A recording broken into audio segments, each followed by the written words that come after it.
आज दी वीडियो गिल कौम दे बारे च। गिल कौम दा वजूद किदन होया, इन्हां दे अबाओ अजदाद कित्थों सी, कित्थों तलक रखदे सी, इन्हां पाकिस्तान दी हिस्ट्री च की काम कीता, शजरा नसब की सी, सारी दी सारी गल्लां इस वीडियो च अज बयान करांगे।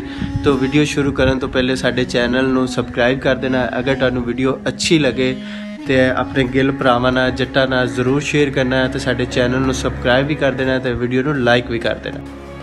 गिल जट्टां दी एक गोत है। इन्हां दा ज़्यादातर वजूद हरियाणा, हिमाचल प्रदेश, इंडियन पंजाब ते पाकिस्तान पंजाब नाल। पंजाब विच गिल खानदान एक राजपूत पीर दपाल दी औलाद है।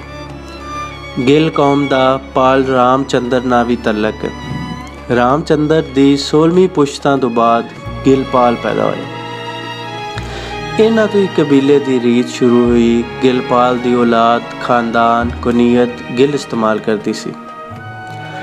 1881 दे विच जदों बरतानवी मरदमशुमारी हुई, उस वक़्त 1,24,272 गिल जट सी ते बरतानवी मरदमशुमारी दे लिहाज नाल इनू जट्टां दा सब तो वड्डा कबीला करार दिता गया।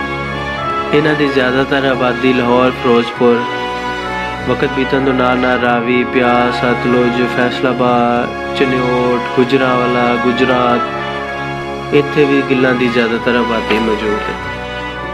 गिल पाल और इन्हां दे अबाओ अजदाद शेर गिल दे दादा रघुबंसी भी जट सी, जिन्हां दा तलक फिरोजपुर जिले नाल सी। जट्टां दे 3 शाही कबीले ने, जिन्हां विचों चीमे, संधू ते गिल ने।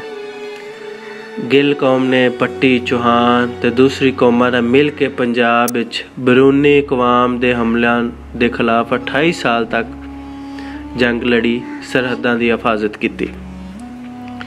यह कौमां दरिया सिंध दे दोनों तरफ शमाल मशरकी इलाके दे मुहाफिज भी सी। कहा जाता है कि राजा जयपाल गिल जट कबीले का आखिरी हुक्मरान है। वक़्त गुजरने तो बाद कुछ गिल सिख हो गए, कुछ ईसाई हो गए और कुछ बचे मुसलमान हो गए। अब पाकिस्तान मुख्तलिफ इलाके ज़्यादातर गिल मुसलमान ने और बाकी गिल हिजरत करके 1947 दे विच शमाली मगरबी हिंदुस्तान के इलाकों च आबाद हो गए। हिंदुस्तान दे विच पंजाब दी एक रियासत लुधियाना दे विच 40 गांव, 40 पिंड गिल्लां दे मौजूद ने। ईस्ट इंडियन कंपनी ने गिल कौम के बारे च एक बड़ी मशहूर गल कही कि जट गिल कौम बहादुर कौमां दे विच एक कौम है। इस कौम की बहादुरी, दयानतदारी और हिम्मत ने बरसगीर की आज़ादी दे विच बड़ा अहम किरदार अदा किया। जंगां लड़ियां, कुर्बानियां दित्तियां ते अंग्रेज़ां नूं अपने वतन वापस जाण ते मजबूर किया। इसलिए अज भी गिल बहादुरी, दयानतदारी ते हिम्मत के नां तो मशहूर ने। गिल कौम का ज़्यादातर पेशा जिमीदारां दा। इस तों इलावा अजकल जट गिल सियासत विच, आर्मी च, पुलिस च, फिल्म इंडस्ट्री च ते मुख्तलिफ अहम शोबियां दे विच अपना नाम रोशन कर रहे हैं।